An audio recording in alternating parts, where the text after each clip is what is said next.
Hello, everybody. Welcome back to the range. Tom here, and today we're doing this 1970 Dodge Power Wagon. I haven't done one of these Power Wagons yet. I was wanting to do one, and luckily enough, I had this one sitting off to the side because I had a really particular view for this one. Something I wanted to try. So, why don't we go ahead and let's get started. These Power Wagons are pretty cool little trucks. I don't know what it is. I've been on a pickup truck lately. Kick. I'm making them and going with it. That style. But I wanted to try something a little different. I like the 4x4 look on this, and I wanted to try something different. At first I thought about doing like a quad cab. I kind of wish I would have done that now to go along with what I'm building. But I didn't think about it right off the bat. So, all in all, I'm kind of glad I went the way I did with this. You see, I already took this one apart. Just kind of getting an idea of what I was going to do to it. But, I was kind of going through, and I had this other Power Wagon, just kind of sitting around, and I was like, you know what? I know what I'm going to do. I'm going to do a mashup of the two Power Wagons. And you guys are probably thinking quad cab pickup truck. At first, I didn't think about it till I started actually recording this video about doing a quad cab. So if I happen to get another Power Wagon later on down the road, I'll probably end up doing a quad cab style. But instead, I think I'm going to try a 6x6. It's been a while since I've actually successfully done a 6x6. And what I mean by successfully, I mean like balanced, rolling really good. Everything matching up, usually a little catty-cornered, the bed not looking right, or something like that. I always had some kind of issues going along with my 6x6s. But, I wanted to try it since they were both the same casting. I didn't have to worry about really adjusting the height. I just had to make sure that the wheels weren't too far apart from each other, that when I cut the bases, they matched up, that kind of thing. And, I really had a lot of fun doing this build. It just kind of took me a few days because I had to, I don't know, it's been a few days since I actually started doing another build, because I think it's one, I don't know. But I know this one took me a little bit of time because I had to wait for, to dry, and had to make sure everything was lined up, the little finishing details, what paint I was going to use, if I was going to put decals on it or not, what tires I was going to use. And that was the hardest part, was trying to find tires, because I didn't know if I had 6 of the same tires or not. So I had to kind of go through everything. I found one set of wheels here, another set of wheels here, another set. But anywho, putting this together was actually kind of, I don't know, it was kind of tedious at first, because I had to get everything lined up. I had to get everything smooth. I had to flatten something out, I did a lot of stuff off camera, like a little bit of details with the painting and, that kind of thing. But luckily enough, I was able to get it to where it was, good enough to actually roll on all 6 wheels.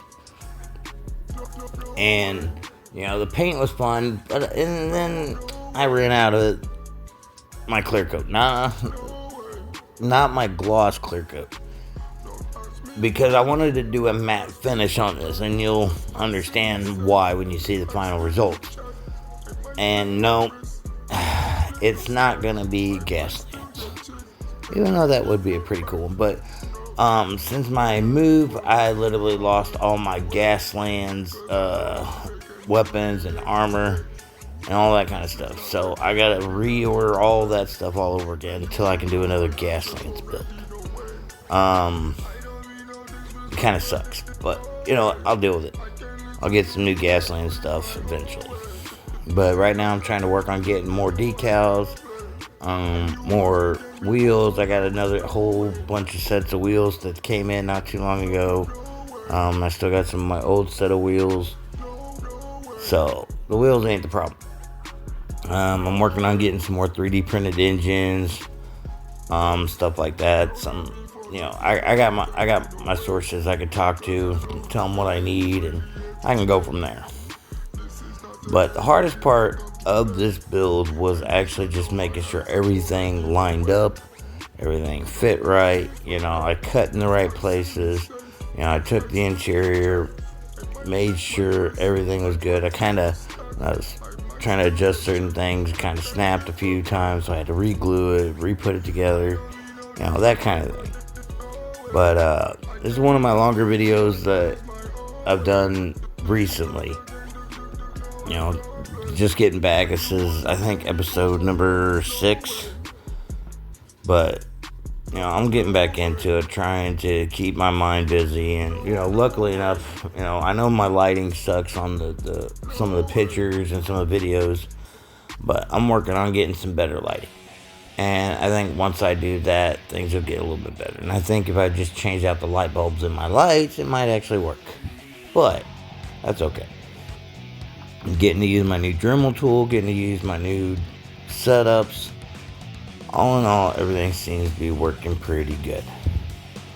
So when everything got together, everything started lining up, it pretty much started falling into place. Well, a lot of you guys have been, seeing my pit. I've been posting up on Instagram, some of the reels of the cars that I've been doing, and I appreciate you guys, welcoming me back, getting back into the hobby. And it's fun. I love doing this hobby. I really do. It just, I like getting back into my contacts with the other people I know. So it kind of helps speed things up, I guess. But eventually, I'm going to try to get some custom decals made. I need some more logo decals and, kind of probably some new styles, I should say. Just for like universal decals. And, I'll explain later. I'll design up some decals or something and go from there. What I mean by design, draw it out. Kind of like do an outline drawing. But that's okay. You see here that I'm getting everything lined up, putting the base together, putting the interior together, getting everything to where it'll match up. So once I actually start putting wheels on this thing, it's going to work. And like I said, there goes this part snapping off, but that's okay. Once I got that done, it made it a little bit easier. Because making sure that, the interior lined up with the base. And then once I got the interior on and lined up with the base, it made it easier for me to do the body. But once I got the base on, as you see here, it's not wanting to fit. So I kind of had to do some more adjustments. I had to do some more filing, more, sanding down, dremeling, whatever you want to call it. So, excuse me.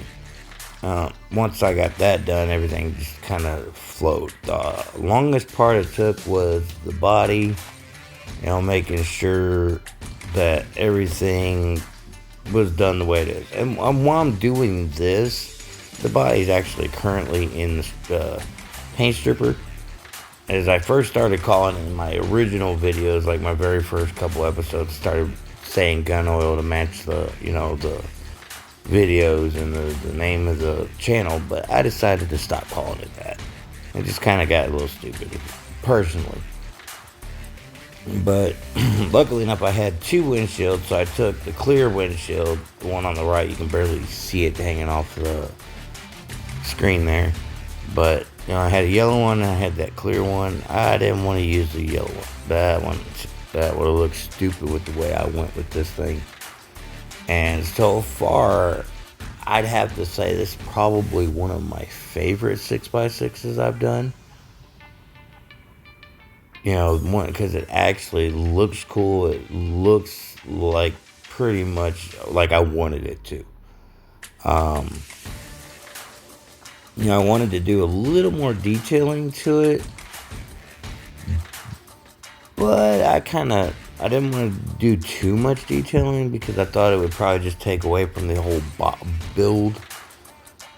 So, once I got done kind of piecing it together and everything started going together like it should have been, it started flowing, like the paint scheme and what if I was gonna put decals or not, how I was gonna do this, how I was gonna do that, what color was gonna paint the base, what color was I gonna paint the body, the interior. That stuff started clicking in once I got further into this build. And like I said, this was one of my longer videos, I think it's 23 minutes and 3 seconds long. And surprisingly, is like I said, it's one of my longer videos that I've done recently. And see here, I had to put after adjusting the interior, I had to put a piece of styrene in between the base. And you see it's a nice little roller. It rolls it back and forth.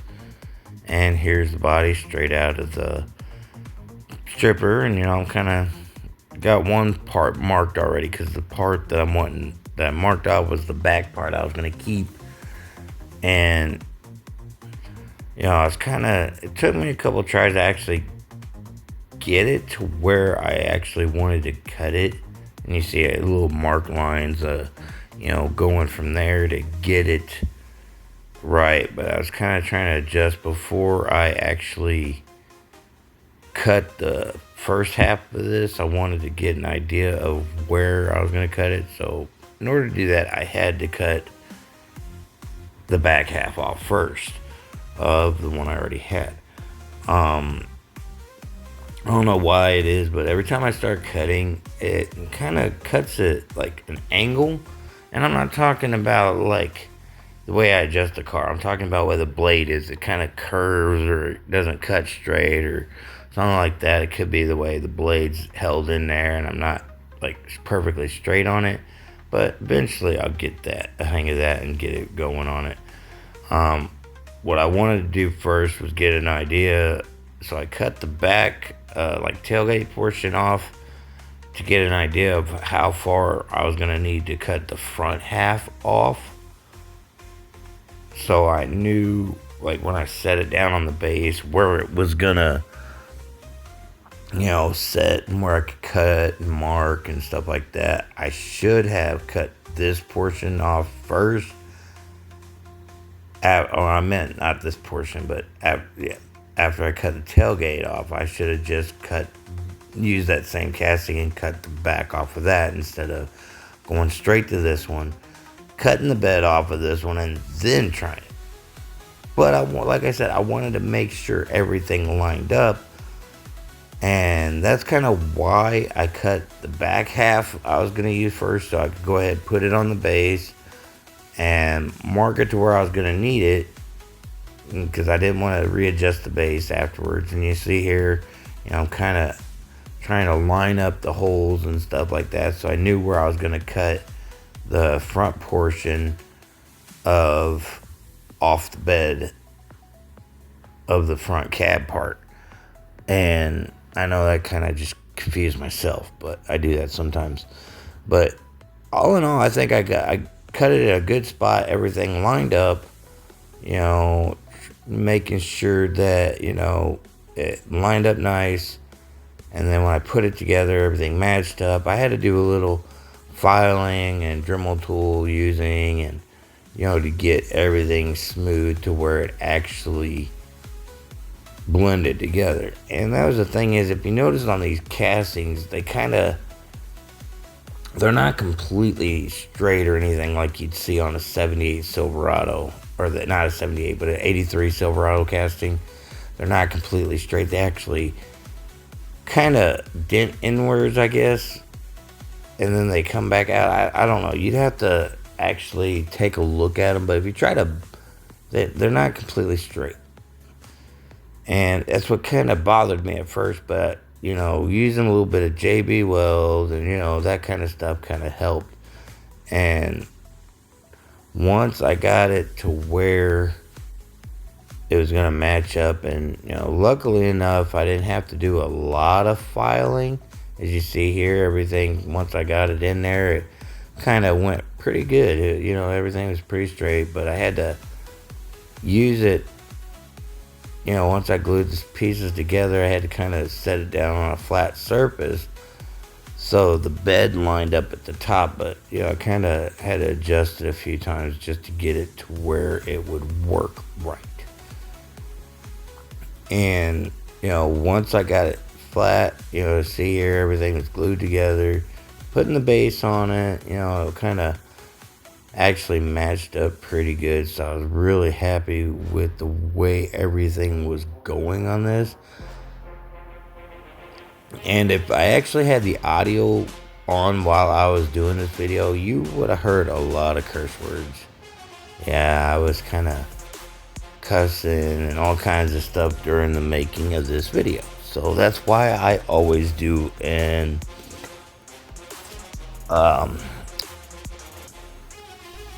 I can't remember what voiceover. That's why I always do voiceovers, because I try to keep my language to a minimum, but sometimes it slips up. So, like, I'll go through, turn the volume down on the video all the way, put some music on so you're not hearing the Dremel tool in the background, you're not hearing my cursing, you're not hearing my background noise like my TV shows that I'm watching or whatever I got going on in the background. And that's one reason why I do voiceovers, is because I really don't like hearing the background noises. And I'm kind of blending in the two pieces on the base portion of it, so it kind of, I guess it kind of looks a little more natural, like it would on an actual, if they made it, like it's 6x6 was like factory made or something. And you kind of can see, if you actually look down, I wish I would have got better footage of that. You would actually look down on the bed, you could see it kind of bows in the center or something like that, so it doesn't completely, sit flush. But that's okay. That's what filing and that's what body putty and JB Weld is for, going from there. And you see here, everything's lined up. The only thing I ain't got in this thing is the interior yet, but it's looking really good. I like how the wheels were being used. And no, I did not use the stock wheels, but I was using them for pretty much like templates and, mock-up wheels, because the wheels I got, you kind of see them up in the top left corner there. Those are the wheels I used. I ended up painting those because they were some oversized off-road wheels that I got from Sam Ed Wheels. And you see here, I kind of, like I was mentioning, the little details. I put a little drive shaft system, set up in there, so it kind of looks that way. It kind of smoothed out the bed, put some little covers on it so it kind of blended in, so you didn't see all the little nicks and crannies that stuck in through the bottom. And once it got painted, it actually looked so much better. It really did. Excuse me. Smoothing it out, making sure everything was together. Here's where I'm JB welding. The body was the last thing I was working on with the JB weld, because it was going to take the longest to dry. Unfortunately, well, good thing is it didn't take that long to dry. So I must have had the mixture just right, because it was dried and ready to sand in no time. And trust me, trying to sand this thing with 220 grit sandpaper took a while. So I had to break out the Dremel tool and use the sander bit for that. But that's alright. I don't normally use that, but this was worth it. Got it done quicker. And, everything turned out pretty good on this one. I'm not for sure what I'm going to be doing on my next build, because I don't know when I'm going to start it or what kind of ideas. I might just do like a resto mod, or I might just do some kind of just a paint and wheel swap. I don't know yet. It might be a short video, might be a long video like this one, but I don't know.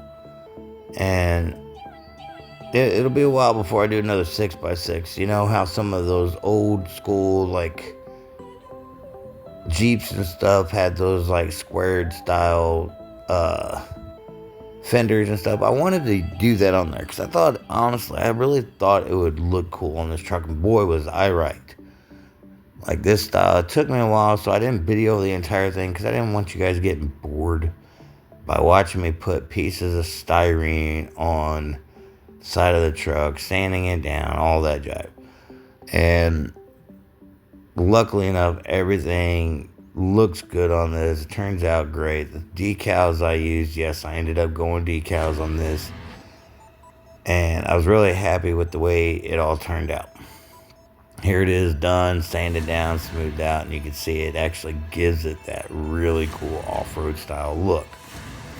And I didn't put the base on it with these because I wanted to get it into paint as soon as possible so I could get this video done.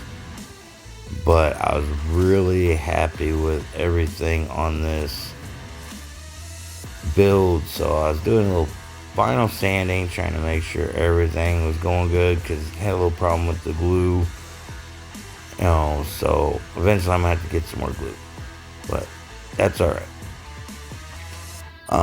This Dodge Power Wagon, like I said, I think I used my only 2 castings I had of this vehicle, and I'm kind of glad I used it for this because it actually, I wanted to do something before with this. But let's go ahead and check out what we started off with.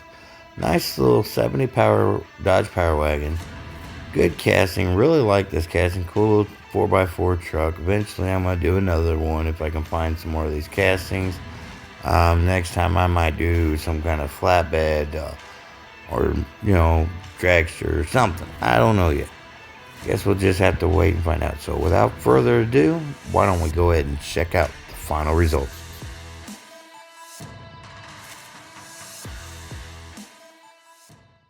I'm taking it up higher. I'm taking it up higher. I'm taking it up a mountain. It's time to jump. My eyes got flickering flames. Up to the sky, make it rain. Breaking the frames, breaking the chains. Ain't nobody holding the reins. Turning it on, trigger the bomb. I got the